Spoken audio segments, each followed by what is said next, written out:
Buenas tardes. Vayan, por favor, registrando su asistencia.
Creo que ya.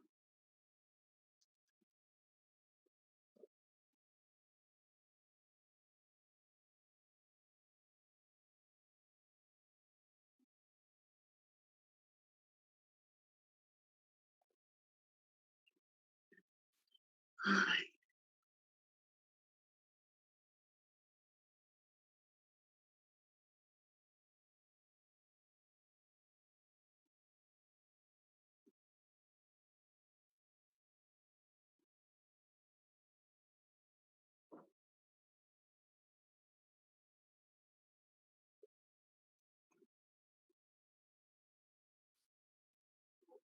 bueno,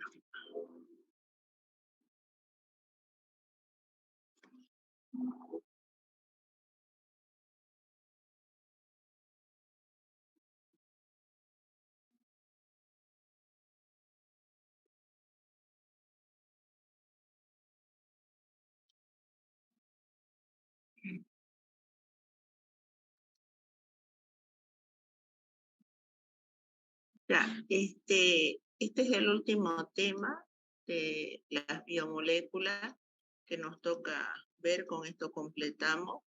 Es un tema bastante corto. Lo básico, se los voy a explicar en este momento. Lo básico que tenemos que manejar.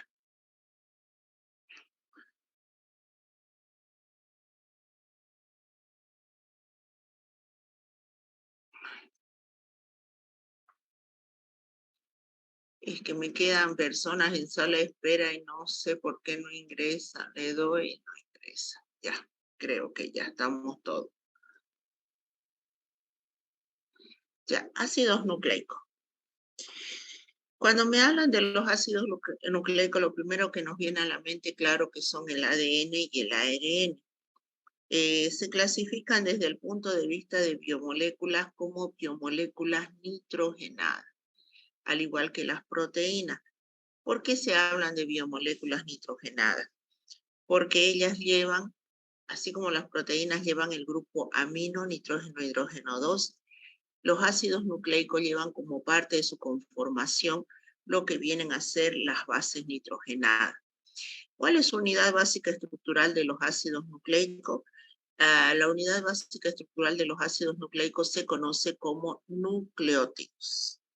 Y si bien en un inicio se descubrió por primera vez en el núcleo a estos, y de ahí el nombre de ácidos nucleicos, hoy en día saben que existen algunos restos de esto a nivel del citoplasma.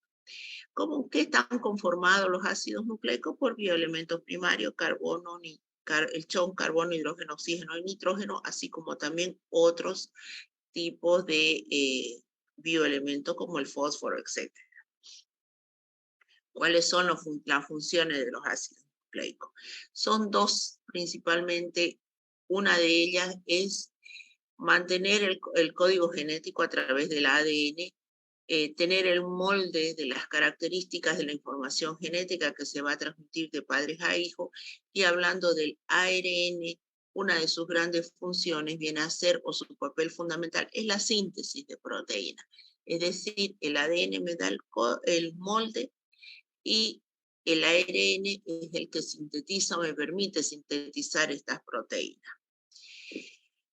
Si habíamos dicho que la unidad básica estructural de todo ácido nucleico es el nucleótido, entonces nosotros vamos a preguntar o decirnos qué es un nucleótido. Un nucleótido, si yo le realizo la hidrólisis o el rompimiento de su estructura, está conformado por una base nitrogenada, una aldopentosa y un ácido ortofosfórico. Aldopentosa que ya sabemos que es un hidrato de carbono.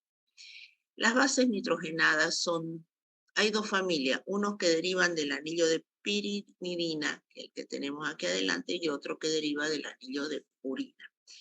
Entonces, dependiendo de esto, tendremos los dos tipos de bases nitrogenadas. Las bases pirimídicas o las que derivan del anillo de pirimidina son tres: el uracilo, la timina y la citosina. Si bien les estoy mostrando a ustedes las estructuras, es simplemente para que identifiquen los diferentes tipos de bases nitrogenadas. Esto no quiere decir de que se la van a tener que aprender las estructuras. Las bases púricas o las que derivan del anillo de purina, que fíjense que son dos anillos condensados, tenemos la adenina y la guanina. Que si tuvieran que estudiarse las estructuras no es muy difícil, miren que es muy similar, lo único que varían en la posición donde están remarcados con rojo. Entonces las bases nitrogenadas derivan de dos. Las bases pirimídicas, adenina, timina, uracilo y citosina, y las bases púricas, adenina y guanina. Cuando hablamos de la aldopentosa, cuyas estructuras ya conocemos, sabemos de quién nos referimos, en este caso es la ribosa y la desoxirribosa. La ribosa es una aldopentosa porque pertenece al grupo de las aldosas y tiene 5 átomos de carbono. Y la 2 de beta 2 disoxirribosa es cuando en el carbono 2 yo le he quitado el oxígeno, esa es la desoxirribosa. La ribosa se caracteriza por formar parte de uno de los ácidos nucleicos, que es el ARN, y la 2-desoxirribosa por formar parte de otro de los ácidos nucleicos, que es el ADN. La ribosa o desoxirribosa se unen al nitrógeno 9, dice, de las bases púricas, o al nitrógeno 1 de las bases pirimídicas mediante enlace glicosídico. Entendiéndose, estas estructuras se van a unir al nitrógeno 9 de las bases púricas, al nitrógeno 9 de las bases púricas o al nitrógeno 1 de las bases pirimídicas. A través de eso, mediante un enlace glicosídico, es donde se establece la unión de lo que vienen a ser las aldopentosas. Cuando yo a su vez cuando yo solamente tengo una aldopentosa y una base púrica o pirimídica, yo lo que voy a tener es un nucleósido.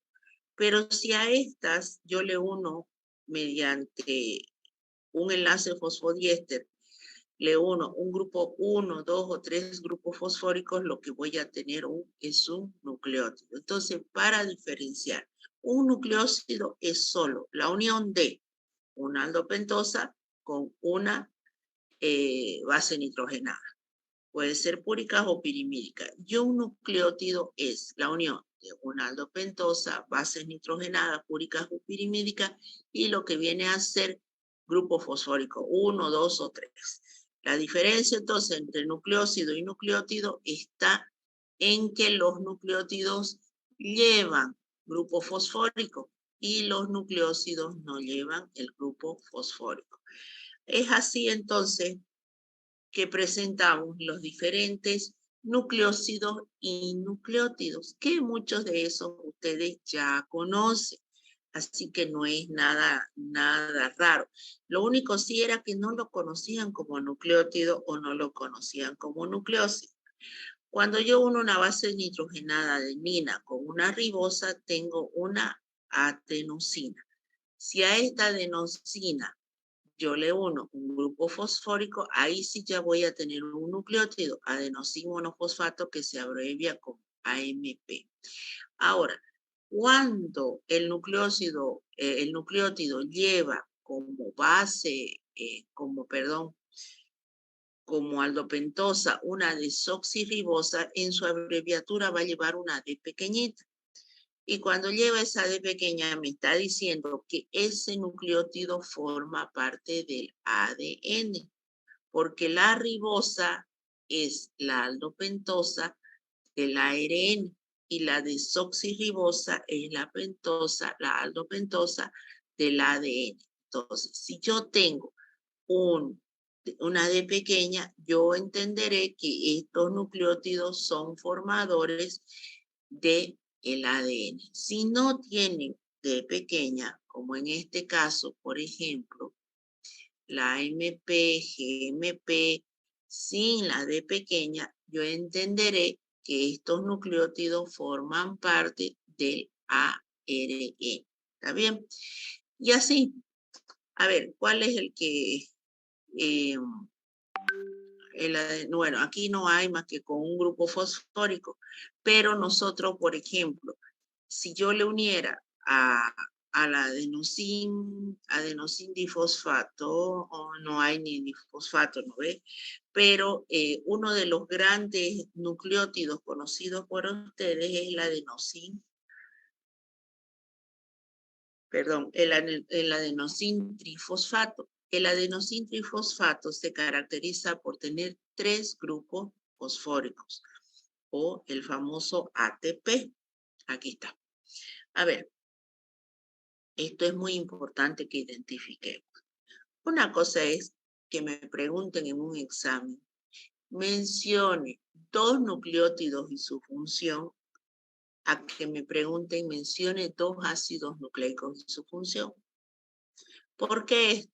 Porque si me dicen, mencione 2 ácidos nucleicos, nosotros decimos ADN y ARN, y su función respectiva, ADN que tiene el código genético y el ARN que me permite sintetizar proteínas. Pero si me dicen nucleótidos, yo ahí puedo decir ATP, AMP, y aquí como tienen flavina dinucleótido, nicotidamina dinucleótido, que esos actúan como coenzimas, si ustedes se acuerdan, en la última clase que vimos, esos actúan como coenzimas. Pero el ATP es energía, adenosín trifosfato, GTP es un elemento altamente energético, pero es que el ATP no es un ácido nucleico, es un nucleótido. Así como cuando a ustedes les decía, a ver, los aminoácidos, usted dice arginina, lisina, isoleucina, valina, ¿y estos tienen funciones? Claro que sí. Pero ¿y si yo a eso los tengo formando parte de una estructura que es una proteína? Ya, esa es otra cosa. Entonces, en este caso lo mismo. Los nucleótidos pueden por sí mismos tener funciones, así sean formadores o unidad básica estructural de los ácidos nucleicos. El AMP, el adenosín monofosfato cíclico, que ustedes lo conocen como mensajero, ¿sí? Este que tiene C pequeñita, que dice cierra el núcleo, es el adenosín monofosfato. Dicen ustedes, sí, lo escuché, el adenosín monofosfato. ¿Qué es bioquímicamente? Un nucleótido. Entonces, ¿estos qué son bioquímicamente? Nucleótidos, FANA, pero como que bioquímicamente como... ¿Qué son nucleótidos bioquímicamente? Pero como que actúan, ¿cuál es su función? Como coenzima. Entonces, mucho cuidado con esto. Igual a coenzima A. Estos son nucleótidos y su función.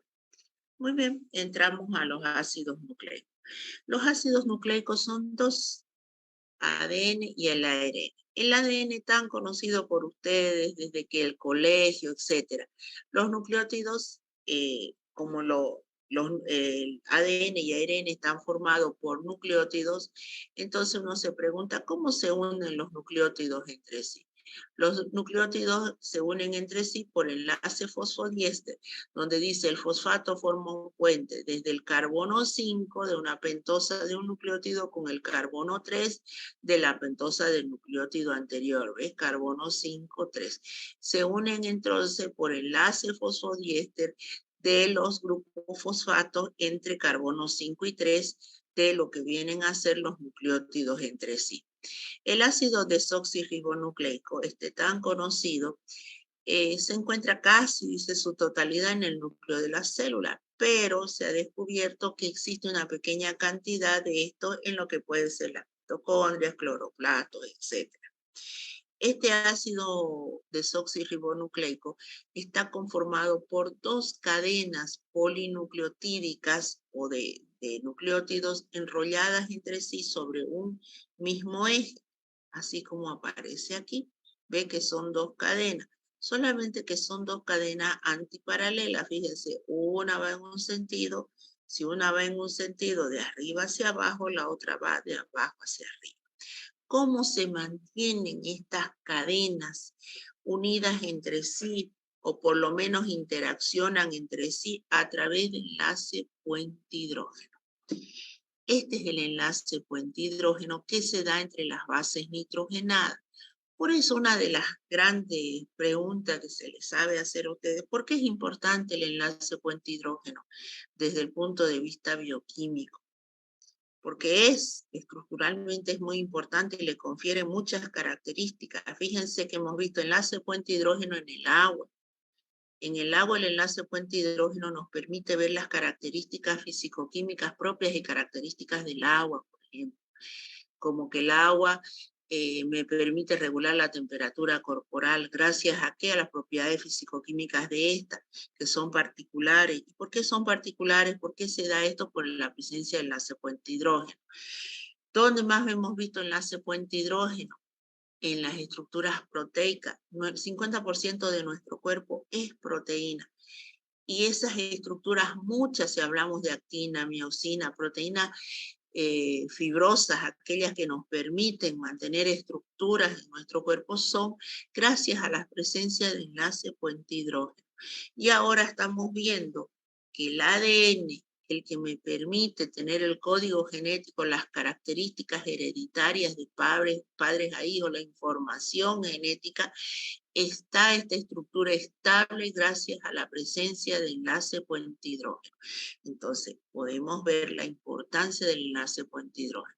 ¿Cómo se da este enlace puente-hidrógeno? Este enlace puente-hidrógeno se presenta entre las bases nitrogenadas, mírenla con línea punteada, guanina con citosina, adenina con timina, en lo que vienen a ser el ADN.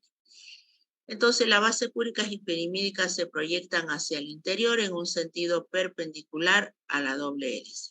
Una vuelta de hélice comprende 10 bases nitrogenadas y cada vuelta de hélice tiene una extensión de 3 a 4 nanómetros. Esto simplemente como información. Cada cadena polinucleótida tiene las bases nitrogenadas orientadas hacia el centro y donde se puede ver de alguna manera la interacción de estas a través del enlace puente-hidrógeno.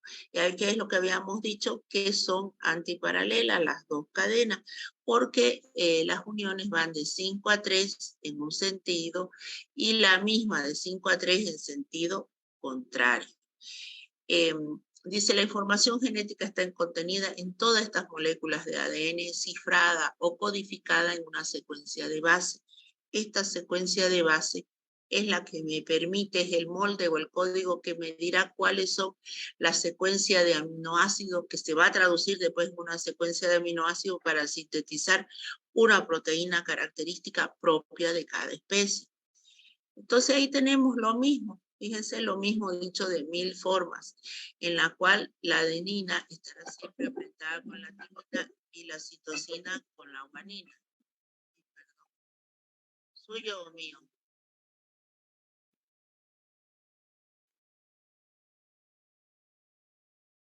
Esperen, voy a hacer mi... Ah, no, creo que era de ustedes. La desnaturalización del ADN.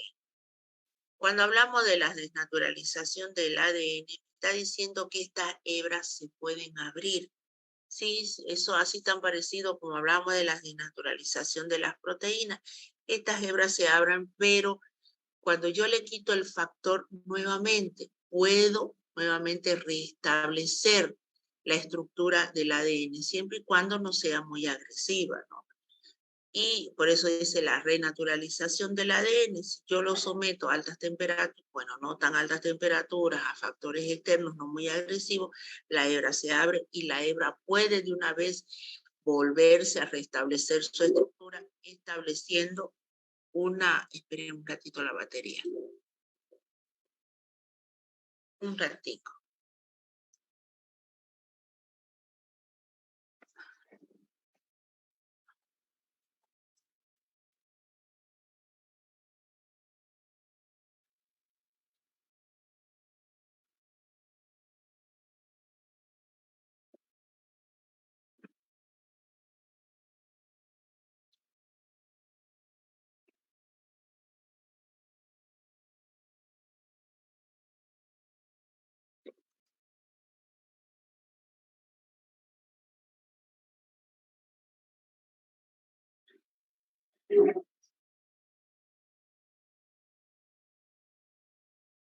Creo que ya.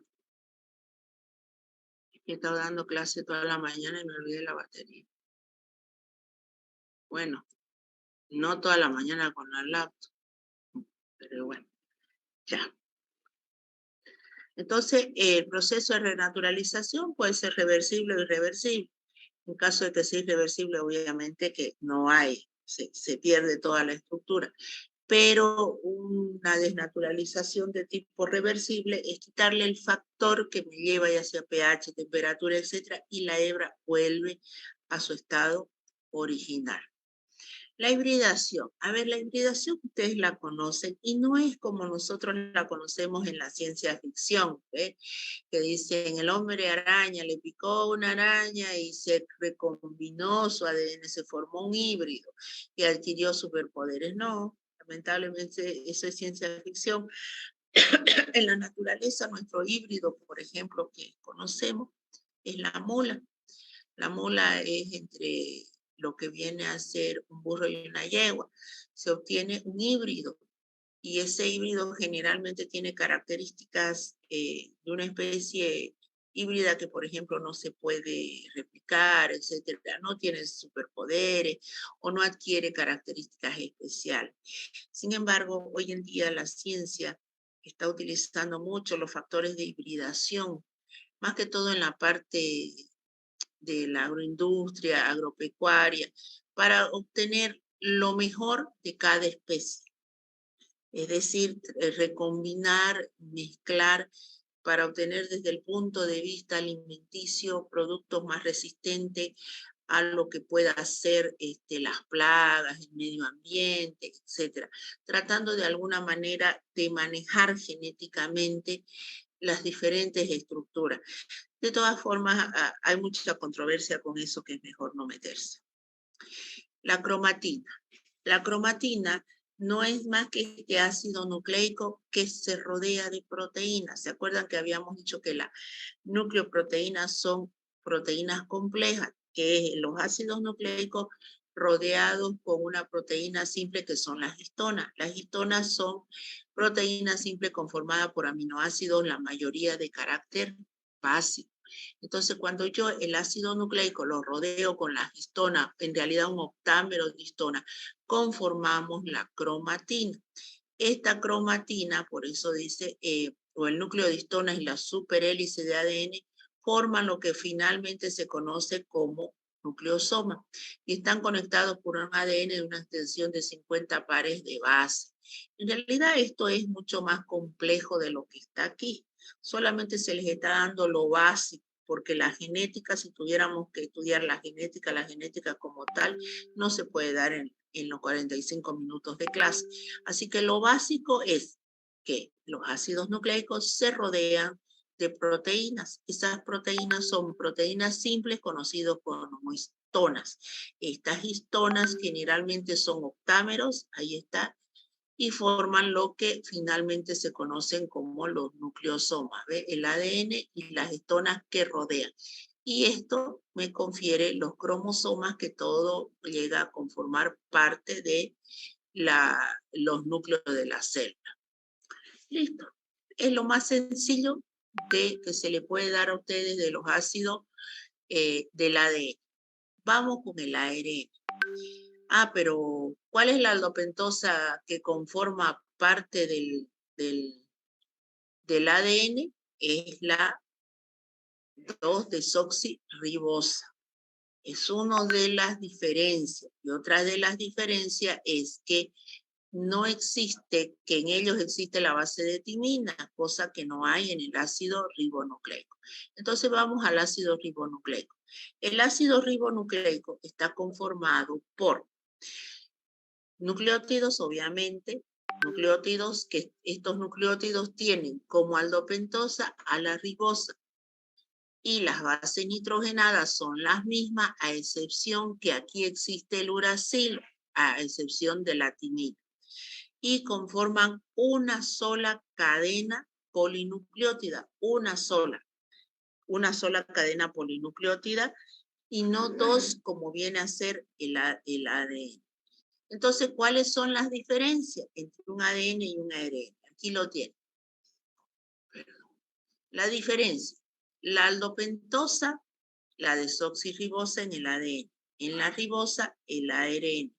Las bases nitrogenadas, timina, adenina, guanina, citosina, en el ADN. En el uracilo, fíjense las mismas, a diferencia que en vez de estar la timina, está el uracilo. Entonces, hay que diferenciar claramente si el nucleótido tiene como parte de su estructura una D pequeñita que me dice que es la desoxirribosa y seguro que va a tener la timina, es un nucleótido característico del ADN. Pero si el nucleótido no tiene esa D pequeña, quiere decir que contiene la ribosa y seguro que puede tener también el uracilo. Entonces, un nucleótido característico del ADN, aquí lo tiene, y un nucleótido característico del ARN, ahí lo tiene. Ahí son los tipos de ARN. Encontramos tres tipos de ARN muy característicos, conocidos también por ustedes de colegio, que es el mensajero, el ribosómico y el de transferencia. Sin embargo, también hoy en día se habla de otro más pequeñito, que es el ARN nuclear pequeño. ¿Qué hace el ARN mensajero? El ARN mensajero, como su nombre dice, traduce el mensaje del código genético. Lo traduce.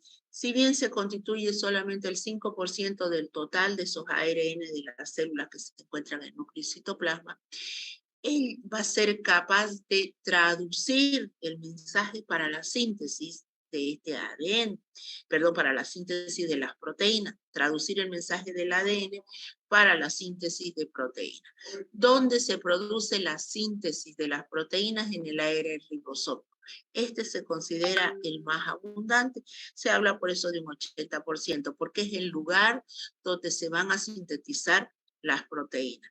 Y el de transferencia, ¿qué es el de transferencia? Lleva los aminoácidos característicos traducidos del ARN mensajero y llevados al ARN ribosómico para sintetizar las proteínas. ¿Se acuerdan que habíamos dicho que era fundamental que cada aminoácido vaya en un lugar establecido según un código genético, porque solamente así yo voy a sintetizar una proteína que va a tener una estructura característica y una función?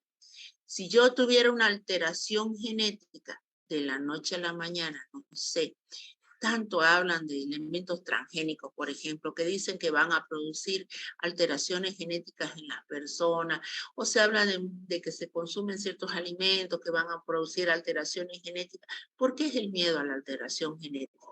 Porque la alteración genética, la parte genética es la que me da la secuencia de las proteínas. Me dice, este aminoácido va a ir a este y siempre va a ser así. Si hay una alteración genética, me está diciendo que se va a alterar ese código y ya no voy a formar, no voy a tener la misma secuencia de aminoácidos que me va a dar una estructura característica. Algunos han explicado en las exposiciones de los laboratorios las hemoglobinopatías, por ejemplo, y decían, si yo sustituyo un solo aminoácido en la hemoglobina, voy a tener una alteración genética que se llama hemoglobina S, es verdad. Si mi cuerpo no sintetiza una cadena, hay una alteración y no se sintetiza una cadena de las 4 cadenas polipeptídicas de la hemoglobina, voy a tener una alteración, una hemoglobinopatía que se llama talasemia, es verdad. Entonces miren ustedes, esas alteraciones genéticas se nacen. Pero ¿qué pasaría si, no sé, nos bombardearan como sucedió en Chernobyl, que bombardearon, y hubo una alteración, una bomba nuclear que alteró genéticamente a los individuos que ocupaban esa zona, que durante muchos años tuvieron niños con mutaciones, sin brazos, sin piernas? Eso es lo que lamentablemente ocasiona cuando se habla de alteración genética. Es una alteración en la síntesis de proteínas que se traduce en alterar la estructura, y lamentablemente pues no es que se crean superfunciones, como uno dice, no, es que se alteró la estructura y nació, no sé, una persona con una vista, con una ultravisión, o no, nació, qué sé yo, con una resistencia al oxígeno, no, sí, no son alteraciones que causan más daño, no, se pierde la funcionalidad, no es que se causa superfunción. Entonces, el ARN de transferencia lo que hace es eso. El ARN mensajero traduce y dice, por ejemplo, este aminoácido, el ácido glutámico, tiene que ir al lado de la valina, al lado de la lisina, etcétera, para que sintetice esta proteína. ¿Qué hace el ARN de transferencia? Lleva a esos aminoácidos, ¿a dónde? Pero al ARN ribosómico. Y en el ARN ribosómico es donde ya se sintetiza esta proteína finalmente. El ARN nuclear tiene menos de 300 nucleótidos, dice, es rico en uracilo, y durante mucho tiempo y hasta ahora se desconoce su existencia. En realidad no le dan la prioridad necesaria. ¿Por qué? Porque dicen que al ser pequeñito y su funcionalidad no es muy importante. Sin embargo, otra bibliografía menciona y dice, interviene en el procesamiento de ARN mensajero en el núcleo, es decir, a que exista el ARN mensajero. ¿Y cuán importante es el ARN mensajero? Claro que sí. Él me codifica el mensaje, del ADN. Entonces, si este ARN nuclear hace posible que exista el ARN mensajero, la bibliografía moderna dice, no, es tan importante como los otros tres que hasta ahora han venido en secuencia. Entonces, nuevamente, la diferencia entre un ADN y un ARN. Aquí la tenemos. Nuevamente lo mismo. El ADN, dos bases enfrentadas por lo que vienen a ser las bases nitrogenadas, y son dos cadenas polinucleótidas. No se olviden que las bases nitrogenadas son exactamente las mismas, a diferencia que la timina es la base pirimídica que existe en el ADN y el uracilo en el ARN. Aldopentosa, la 2-desoxirribosa, y aldopentosa, la ribosa. Y después grupo fosfato, lo mismo. Y bueno,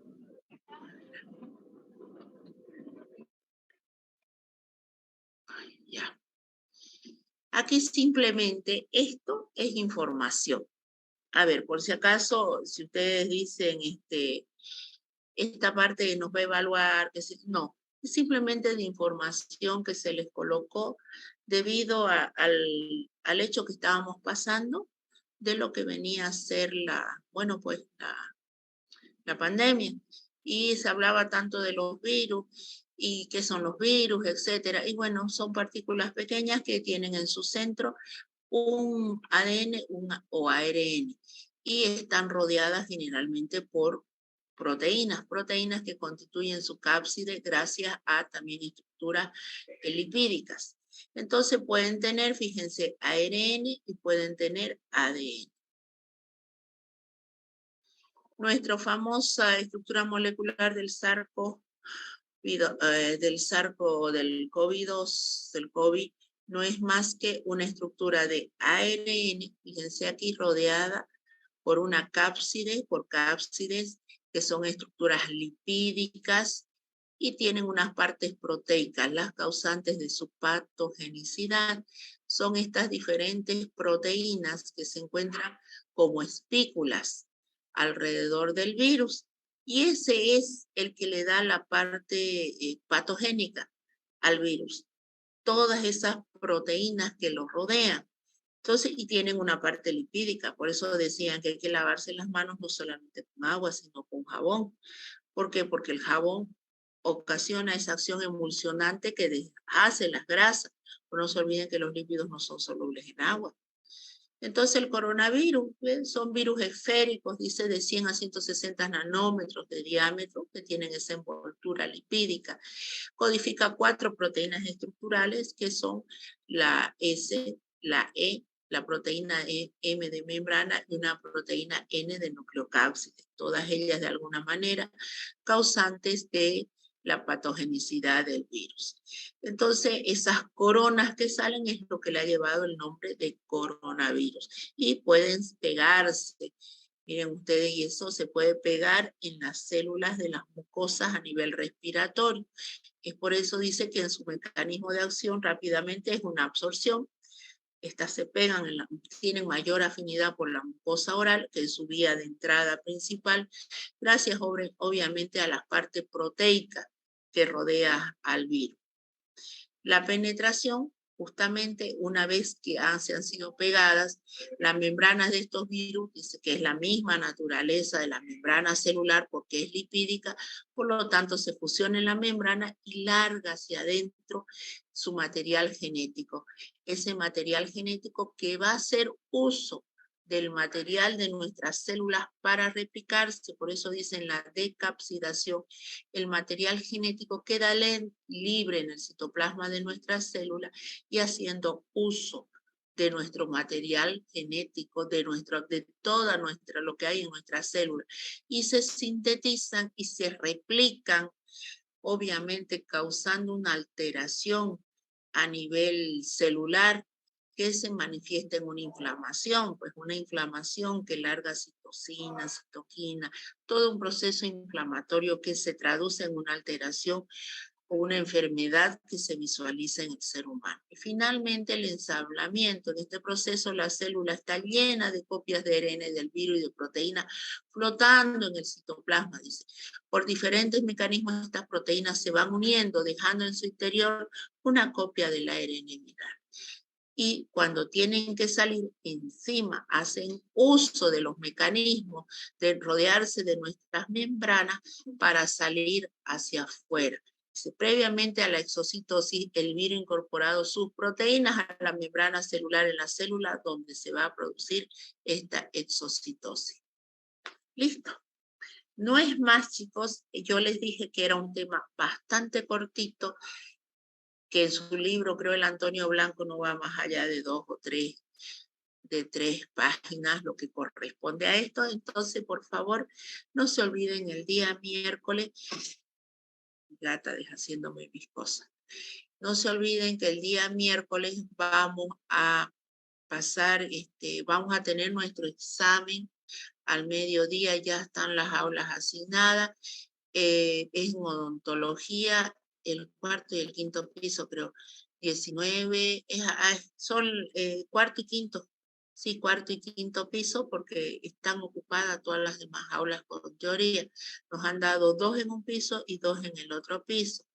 Así que ya nos vamos a organizar con los auxiliares, que ellos me ayudan de manera tal que ingresemos en los 2 ambientes, ya sea el grupo B y el otro el grupo D. Entonces les recomiendo temas, otra vez hasta el cansancio. Desde el primer día que entré a darles la segunda parte, les dije hidratos de carbono, lípidos, proteínas, enzimas y ácidos nucleicos. No es difícil, no se preocupen por las estructuras. Hemos dicho que si bien las estructuras se las presento es porque no queda otra, porque es la bioquímica descriptiva la que estoy dando ahora. Cuando ya entremos a la bioquímica estática, a la bioquímica dinámica, ahí se van a morir, porque ahí sí son secuencias de estructuras, pero tampoco ahí vamos a ver la parte más sobresaliente o importante. ¿Tienen alguna duda hasta ahí? ¿Completamos? ¿Concluimos? Doctora, disculpe una preguntita. Buenas tardes. Sí. Sí. Las preguntas del examen, ¿va a ser lo mismo como el anterior, que nos colocó 2 preguntas valían 2 puntos? ¿O puede ser de que nos puede colocar cada pregunta que valga 0,5? No. Yo siempre les hago, así como el anterior examen, les hago. No puedo darle un puntaje a las de desarrollo, no le puedo dar un puntaje de 0,5. Si tiene 3 incisos, por ejemplo. A veces no le puedo dar un puntaje de 0,5 puntos. A las de encerrar, sí. A las de encerrar pueden ir sus 0,5 puntos. Entonces, mucho cuidado. Les hago los 3 tips de encerrar para el que le gusta de encerrar. Respuestas cortas, han visto las respuestas cortas, la de encerrar 0,5, las respuestas cortas 1 punto, y las que tienen 3 incisos, 2. Finalmente todo eso suma 15 puntos, que es según cada parcial son 15 puntos. Así que tienen para elegir, para el que le gusta encerrar, para el que le gusta respuestas cortas y para el que le gustan las de desarrollo. ¿Otra pregunta? Doctora, disculpe, ¿a qué hora va a ser el examen? A las 2:30. A las 12 tratemos de estar, bueno, los que puedan a las 12, para que vayan ingresando los que salen de alguna práctica ya a las 2:30, porque de ahí empezamos y no es más allá de media hora, ustedes saben el examen, porque yo sé que de ahí tienen a la 1:30, 2 menos cuarto, ya tienen otra clase, ¿ves? Entonces, para no perjudicar a nadie. Yo pregunté donde hice registro de las asignaturas y ya no había ningún examen programado, porque el lunes teóricamente ya tenían ustedes programado otro examen, cosa que yo se los había programado, se acuerdan, con mucha anticipación, pero bueno, me dijeron que tenía fisiopato, no sé qué, no sé cuánto, y bueno, les dije hasta el día miércoles, tomamos el examen al mediodía, 2:30 más tardar, cosa de que se liberen para sus clases correspondientes. ¿Alguien quería preguntar algo? José Herrera levantó su mano. Eso era, doctora, ya le pregunté. Ya. Eso le logré. Perfecto. ¿Alguna otra pregunta más? ¿Estamos todos bien? Les he dicho los temas, les he dicho cómo, igual que el anterior examen. En realidad igual que el anterior examen. Ya saben cómo es, ¿no? La temática. Y de ahí no hay más. No hay más. No sé qué más. Al mediodía, para no perjudicarlo en ninguna de sus clases, por ahí alguien me dice, no, es que tengo. Lamentablemente es verdad, algunos me dijeron, sí, trabajo, voy a tener que pedir permiso. Yo sé, es medio difícil, pero bueno, no nos queda de otra, ¿no? Hagan el esfuercito de pedir permiso más que media hora y 45 minutos, bueno, y calculen el tiempo entre que van y vienen del trabajo, pero si lo pongo en la noche, mucho más difícil que nos den aula. Doctora, ¿Listo? Sí. la última disculpa, después del examen, ¿cuántos días después nos va a dictar la nota? Eso sí, ya no sé. Generalmente yo me tomo 2 semanas, a veces 3 semanas a más tardar, pero les entrego su nota. Lo importante es que se las entrego. Se los muestro, o les muestro, han visto que se los mostré el examen, se los hice firmar. Si hay también oportunidad, se las muestro su nota, otra vez la vuelven a firmar. Yo sí se las entrego, no es que no les entrego. Y pasa hasta el final, y usted rindió un primero, segundo, tercer parcial y nunca supo cuánto tuvo. No, yo muestro. Lo que pasa es que no son 2 alumnos, son 120 alumnos por grupo. Calcule, son 240 exámenes y no es la única asignatura que tengo. Y sumado a eso doy todo el día clase. Entonces lo único que me queda para corregir de a poco es en las noches. Entonces por eso no le digo, se los entrego en 2 o 3 días, porque sería faltar a mi palabra. Así como lo anterior, ¿ves? 2 semanas, 3 semanas a más tardar, pero yo entrego o exámenes o nota. Generalmente cuando nos toca ya estamos contra fecha, rendimos un tercer parcial y a los 15 días estamos rindiendo, a la otra semana estamos rindiendo el final, no me toca más que otra que publicarle la nota. Le publico a veces ahí, contra la marcha, su nota del tercer parcial porque ya estoy tomando el examen final. ¿Sí? ¿Está bien? ¿Alguna otra consulta? Ninguna, doctora. Ya. Bueno, entonces nos vemos el día miércoles con ustedes. Sí, nos vemos el día miércoles, ¿no? Creo que sí. Bueno, se portan bien. Chao. Gracias, doctora, hasta luego. Chao, hasta luego. Hasta luego, doctora. Hasta luego, Tengo se miedo, cuida. doctora.